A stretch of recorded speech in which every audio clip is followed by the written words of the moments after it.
A'udzubillahi minasyaitonirrajim. Bismillahirrahmanirrahim. Assalamualaikum warahmatullahi wabarakatuh. Waalaikumsalam warahmatullahi wabarakatuh. Alhamdulillahi rabbil alamin wa bihi nasta'inu ala umuri dunya waddin. Wassalatu wassalamu ala asyrafil anbiya'i wa mursalin wa ala alihi wa sahbihi ajmain. Qala rabbi shrah li sadri wa yassir li amri wahlul 'uqdatam min lisani yafqahu qawli. Puji syukur sama-sama kita aturkan kehadiran Allah Subhanahu wa taala yang telah melimpahkan rahmat dan karunia-Nya kepada kita bersama, sehingga dengan rahmat dan karunia Allah kita sudah bisa hadir di acara kita ini. Selawat bering salam sama-sama kita kirimkan kepada junjungan kita, yakni Nabi besar Muhammad sallallahu alaihi wasallam, untuk para keluarga beliau dan para sahabat beliau dan para pengikut beliau hingga hari kiamat. Salam saya sampaikan kepada Bapak pengurus masjid Babul Firdaus, Bapak pengurus pesantren Babul Firdaus, dan salam saya sampaikan kepada para hadirin semua. Soal kalimat salam kita cukupkan sekian. Kini masuk kepada tujuan yang dimaksud, yaitu inti pengajian. Adapun inti pengajian kita hari ini, malam ini adalah jangan takut menghadapi kematian. A'udzubillahi minasyaitonirrajim. Bismillahirrahmanirrahim.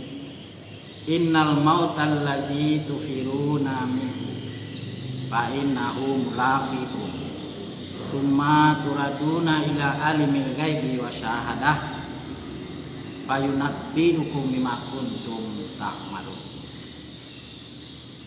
Yang artinya sesungguhnya kematian itu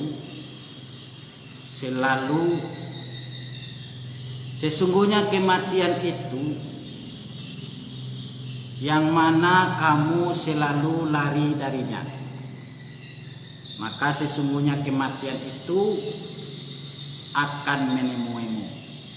Kemudian kamu dikembalikan kepada orang yang maha mengetahui yang gaib dan yang nyata. Maka Allah mengkabarkan kepadamu tentang apa yang kamu amalkan. Kaum muslimin dan kaum muslimat yang saya hormati, bahwa kematian selalu mengintai atau selalu mencari kita dimanapun kita berada dan kemanapun kita melarikan diri. Jadi kematian tadi selalu mencari kita dan selalu menemui kita. Kemanapun kita lari, kemanapun kita menghindar dari kematian, maka kematian akan selalu mengejar dan menjemput kita. Fa'aina ma takunu yudrikumul maut lau kuntum fi burujin musyayyadah. Dimanapun kamu berada, maka kematian selalu mengejarmu atau mencarimu, sekalipun kamu dalam benteng yang sangat kokoh.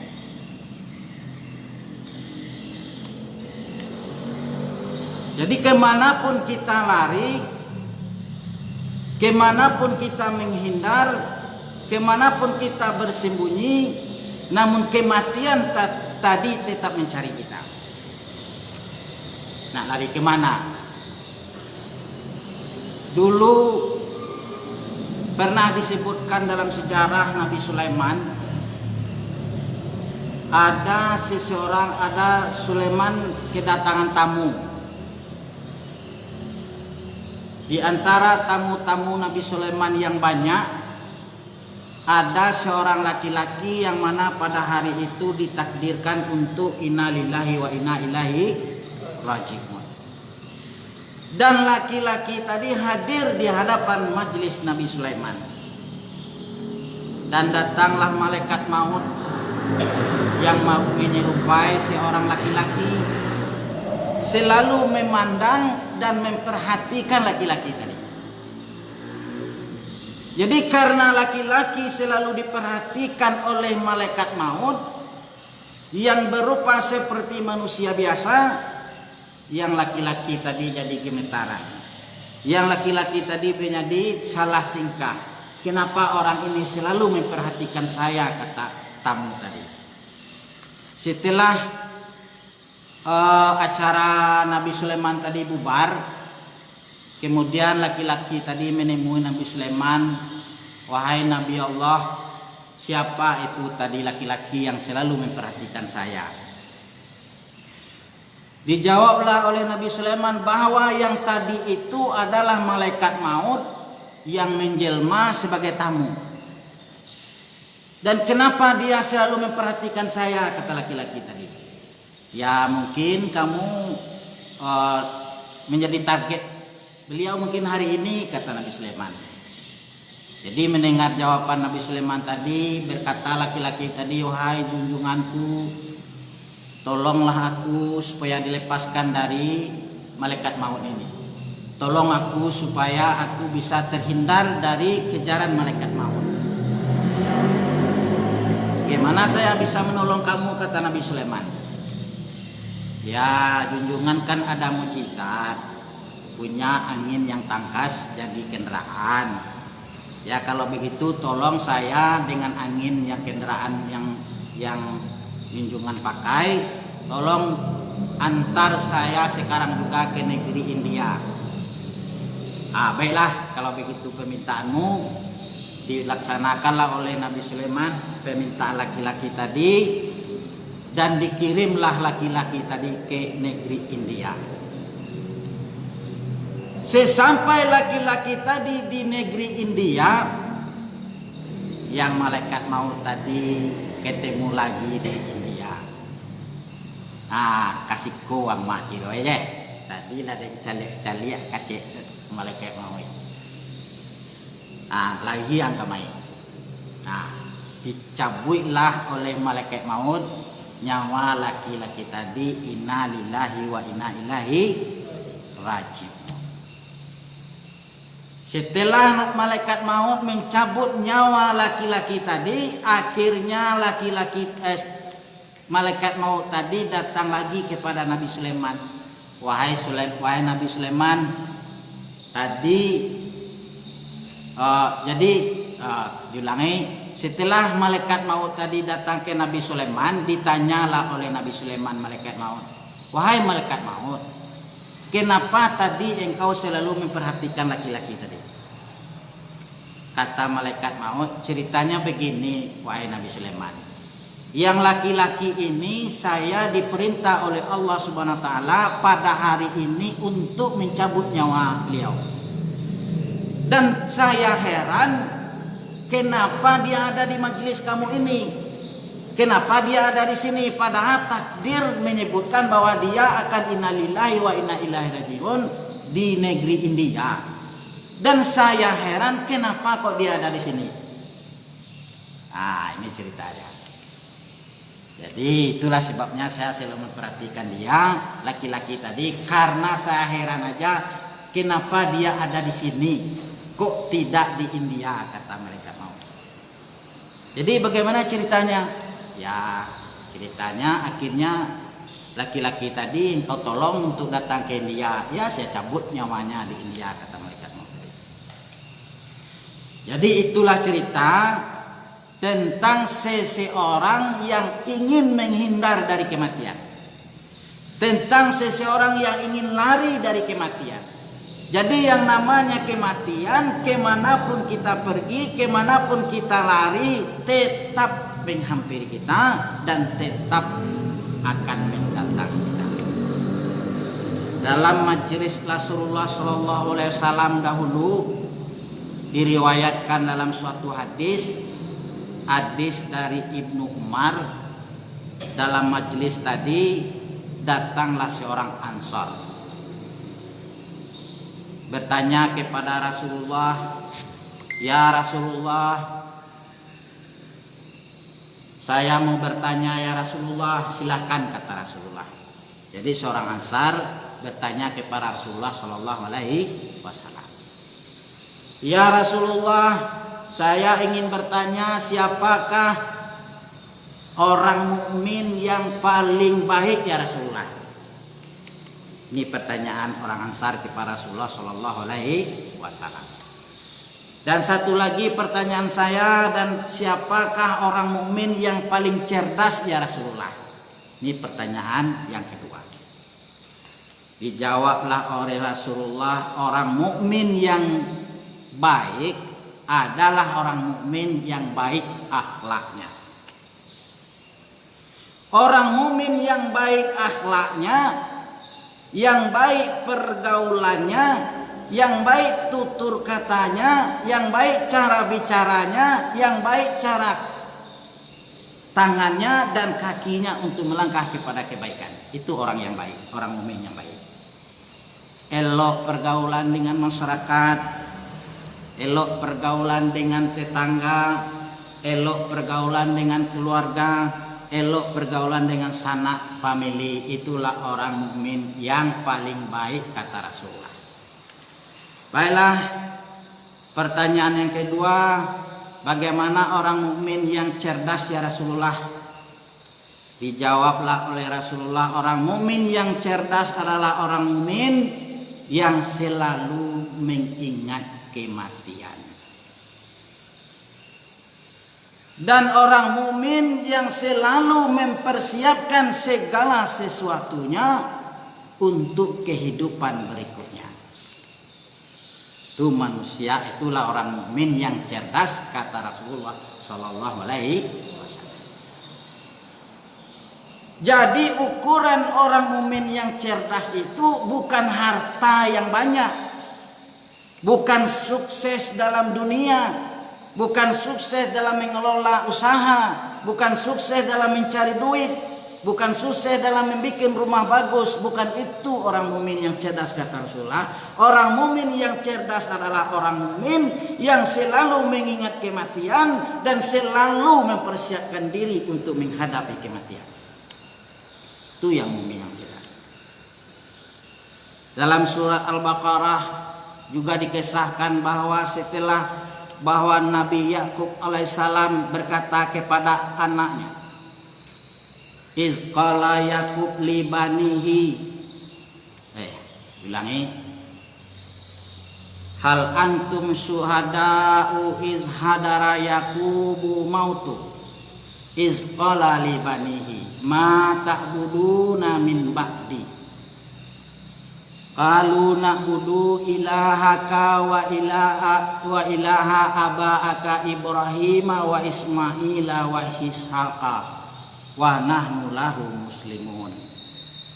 Dan apakah kamu menyaksikan sewaktu Nabi Yakub dihadiri oleh kematian? Dan ketika itu Nabi Yakub berkata kepada anak-anaknya, "Wahai anak-anakku, apakah yang akan engkau sembah setelah aku mati, setelah aku tiada, wahai anak-anakku?" Dijawablah oleh anak-anak Nabi Yakub, "Kami akan menyembah Tuhanmu, wahai bapakku. Dan kami akan menyembah Tuhan bapakmu, yaitu Nabi Ibrahim, Nabi Ismail, Nabi Ishak.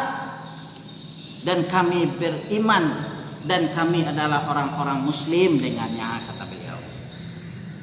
Di sini bisa kita ambil contoh bahwa ukuran cerdasnya seorang mukmin, ukuran berhasilnya seorang mukmin bukan ukurannya dari harta yang banyak, bukan ukurannya dari sukses untuk di dalam kehidupan dunia, bukan ukurannya sukses dalam mengelola usaha. Tetapi ukuran kecerdasan orang mukmin adalah orang yang bisa mengingat kematian, yang selalu mengingat kematian dan selalu mempersiapkan segala sesuatunya untuk menghadapi hari berikutnya. itulah manusia yang paling cerdas menurut Rasulullah Shallallahu Alaihi Wasallam.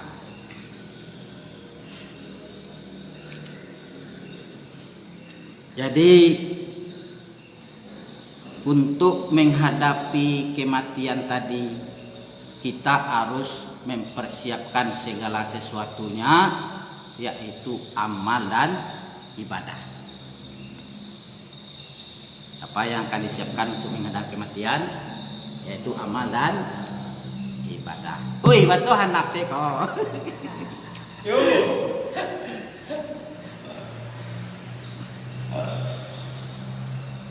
Jadi untuk menghadapi kematian bukan harus menyediakan duit, bukan harus menyediakan harta yang banyak, bukan harus menyediakan emas dan perak, tetapi yang harus kita persiapan menghadapi kematian adalah amal dan ibadat. Ya, amal dan ibadat itulah yang harus kita persiapan untuk menghadapi kematian.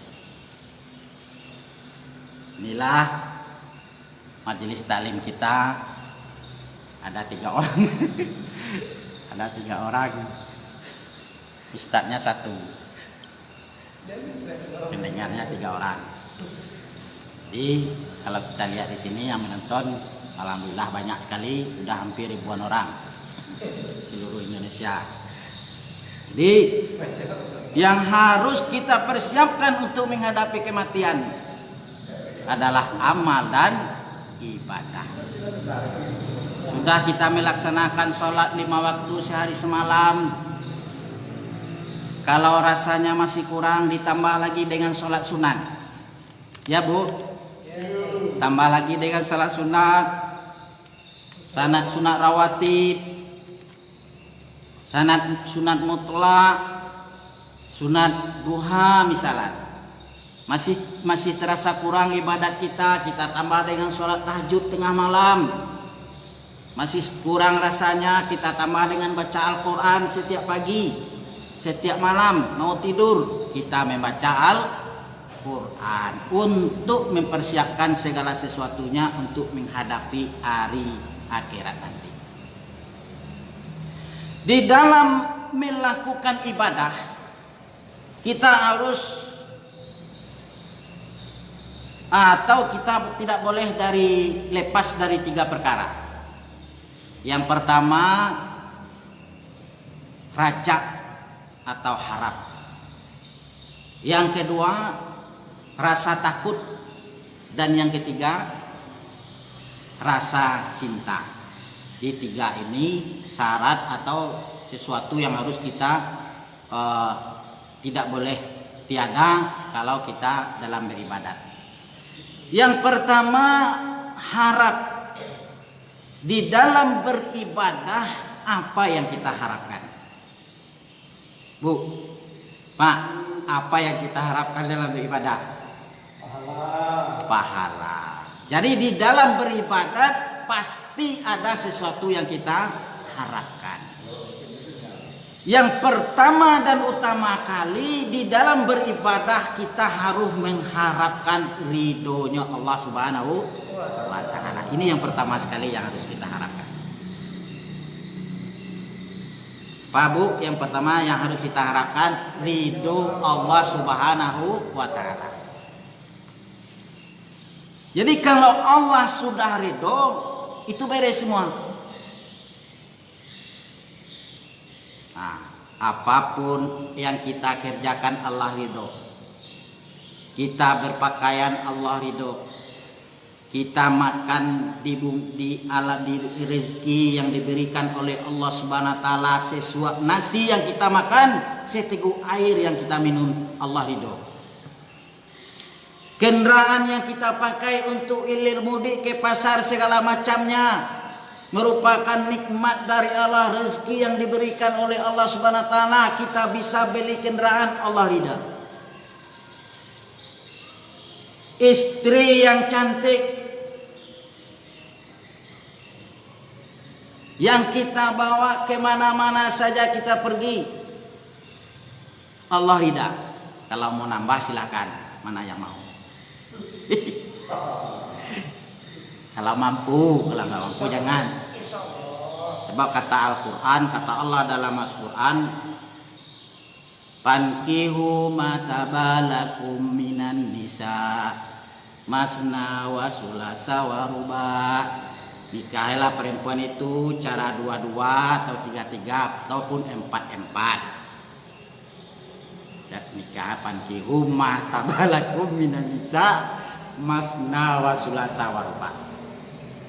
Jadi nggak ada larangan kalau mau istri dua boleh, istri tiga juga boleh, istri empat juga boleh. Fa'in khiftum an la ta'dilu fawahidah, kata Allah. Jika kamu khawatir tidak mampu untuk berbuat adil, maka satu lebih baik, kata Allah Subhanahu. Kalau nggak mampu berbuat adil di segi finansial misalnya, nggak mampu berbuat adil di segi apalagi di segi kasih sayang misalnya. Ini kalau kasih sayang tadi harus, kalau kita harus mampu juga membaginya. Bagaimana caranya? Untuk ini yang 50, ini harus 50. Itu kalau dia ada orang 3, kita bagi 30,5. Iya. Nah, jadi segala sesuatunya yang pertama sekali dalam beramal tadi adalah ada harapan. Ya, harap kepada ridhonya Allah Subhanahu. Ridho Allah kepada apa yang kita lakukan, ridho Allah kepada nikmat yang kita fasilitas dan nikmat yang kita pakai. Ridho Allah dengan rezeki yang kita makan. Itu yang kita harapkan dalam beribadah, dan ridho Allah dengan ibadah yang kita lakukan. Sudah kita melakukan sholat 5 waktu sehari semalam? Sudah? Sudah. Alhamdulillah. Tapi jangan merasa puas dan jangan merasa cukup hanya sholat 5 waktu sehari semalam saja. Udahlah, saya sudah sholat 5 waktu sehari semalam, apalagi itu udah cukup. Jangan merasa puas dan jangan merasa cukup atau puas dengan ibadat yang telah kita buat. Nah, itu ya. Yang kedua, harus ada rasa takut dalam beribadat. Rasa takut yang kita maksud di sini adalah rasa takut jangan-jangan ibadat kita tidak diterima oleh Allah Subhanahu wa taala. Ya Allah, saya sudah capek-capek beribadah 5 waktu sehari semalam. Entah diterima, entah hendak ya Rasul. Ya Allah, saya tidak tahu. Saya mohon kepadamu ya Allah, atas kekurangan, atas kelemahan, atas kesilapan dalam ibadatku ini, atas kelalaianku dalam ibadatku ini ya Allah, mohon ampunanmu ya Allah. Jadi dalam beribadat harus ada rasa takut kepada Allah. Jangan-jangan ibadat yang kita lakukan tidak diterima oleh Allah Subhanahu, dan jangan-jangan ibadat yang kita lakukan banyak cacatnya. Ikhlasnya kurang misalnya, rianya banyak misalnya, pengen dipuji orang dalam ibadat misalnya. Ini merupakan sebab musabab ibadat tidak diterima oleh Allah Subhanahu wa ta'ala. Yang ketiga, Pak Bu, yang ketiga apa? Yang ketiganya adalah harus ada rasa cinta kepada Allah Subhanahu wa ta'ala. A'udzubillahi minasyaitonir rajim. Bismillahirrahmanirrahim.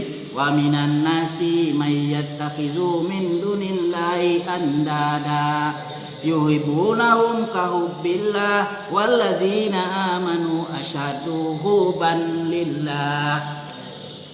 Orang-orang sebagian dari manusia mereka mengambil Tuhannya berbilang dan mereka sangat mencintainya.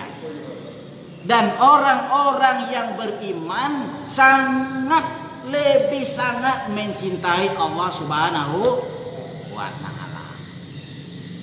Siapa yang mencintai Allah, Allah akan mencintainya. Siapa yang mengingat Allah, Allah akan mengingatnya. Siapa yang berterima kasih kepada Allah, Allah juga berterima kasih kepadanya. Fazkuruni uzkurkum, kata Allah. Waskuruni, sebut-sebutlah aku akan menyebutmu, kata Allah, dan bersyukurlah kepadaku. Jadi kaum muslimin dan kaum muslimat sekalian, tiga hal dalam beribadat kita tidak boleh lepas. Yang pertama, rasa harap kepada ridho Allah, dan yang kedua, rasa takut ibadah kita tidak diterima oleh Allah Subhanahu wa taala, dan yang ketiga, rasa cinta kepada Allah Subhanahu wa taala. Jadi kaum muslimin dan kaum muslimat sekalian, Allah yang Maha Pengasih, Allah yang Maha Penyayang, Allah tidak melihatkan langsung kemarahannya kepada kita. Allah tidak melihatkan langsung murkanya kepada kita. Begitu banyak dosa yang telah kita buat, begitu banyak kesalahan yang telah kita lakukan, namun Allah tidak langsung memberikan azab kepada kita. Wallahu yu'akhirullahu nasa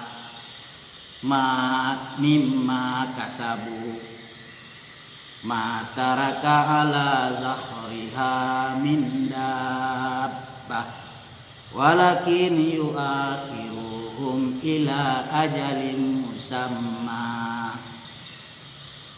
Seandainya Allah menyiksa manusia atas apa yang mereka usahakan, mungkin tidak ada satupun manusia yang kekal di muka bumi ini. Tetapi Allah menangguhkan mereka hingga akhir ajal atau waktu yang ditentukan. Alhamdulillah, umat Nabi Muhammad SAW, bagaimanapun besar dosa yang mereka buat, bagaimanapun banyak dosa yang mereka buat, bagaimanapun banyak kesalahan yang mereka buat, namun ditangguhkan oleh Allah Subhanahu wa taala azabnya, ditangguhkan oleh Allah Subhanahu wa taala siksanya. Coba saja kita lihat umat-umat terdahulu sebelum umat Nabi Muhammad SAW. Berapa banyak umat-umat yang dibayar cash oleh Allah Subhanahu wa taala azabnya, yang dibayar kontan oleh Allah Subhanahu wa taala azabnya. Coba saja kita lihat Firaun laknatullah, dikaramkan oleh Allah Subhanahu wa taala di Laut Merah.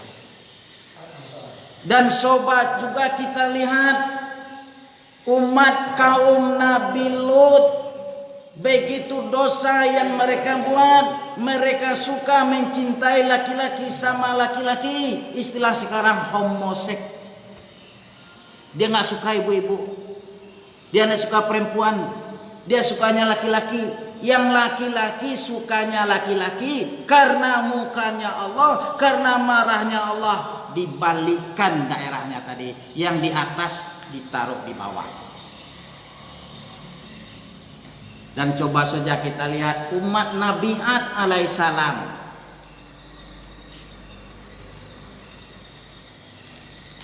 Disebutkan dalam Al-Quran, A'udzu billahi minasyaitonir rajim. Bismillahirrahmanirrahim.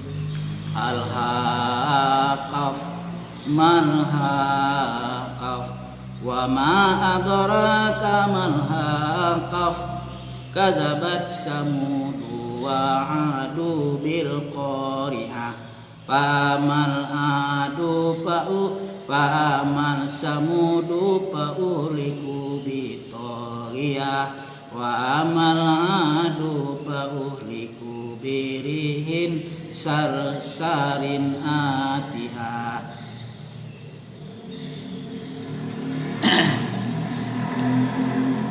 Coba Anda lihat kisah Nabi, kisah umat Samud.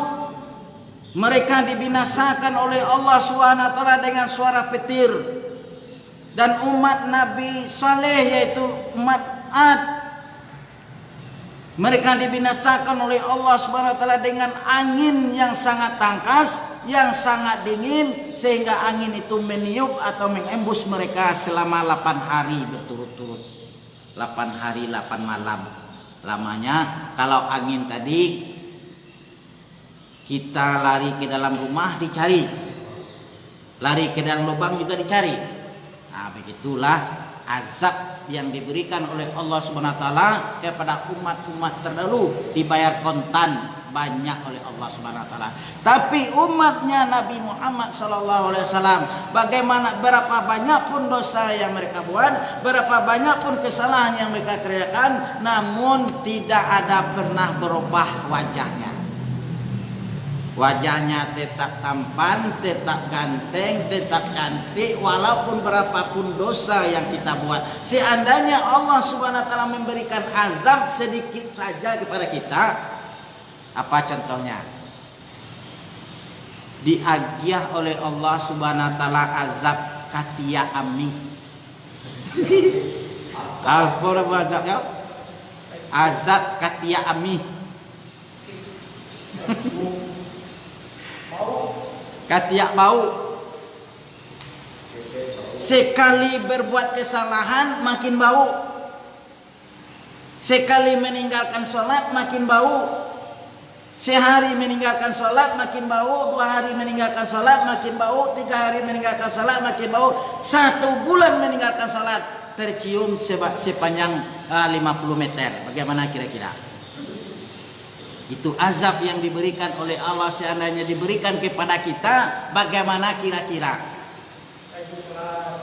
Mungkin kita nggak bisa lagi keluar rumah. Mungkin kita udah terasing di tempat yang terpencil, nggak bisa sanggup lagi bertemu sama orang lain, dan tak sanggup lagi berkomunikasi sama orang lain karena bau badan kita yang Allahu a'lam Allahu rabbi. Nggak sanggup orang mencium bau badan kita. Seandainya Allah memberikan azab seperti itu saja kepada kita, na'udzubillahi min dzalik. Jadi itulah tausiah kita hari ini, malam ini. Yang pertama sekali yang harus kita ingat dalam beribadah, pertama sekali yang harus kita ingat, mukmin yang cerdas. Ya Bu, apa Bu? Mukmin yang cerdas adalah mukmin yang selalu mengingat akan kematian dan yang selalu mempersiapkan segala sesuatunya untuk menghadapi hari berikutnya atau kehidupan berikutnya. Dan dalam mempersiapkan itu kita harus memperbanyak ibadah, dan dalam beribadah kita tidak boleh lepas dari 3 perkara.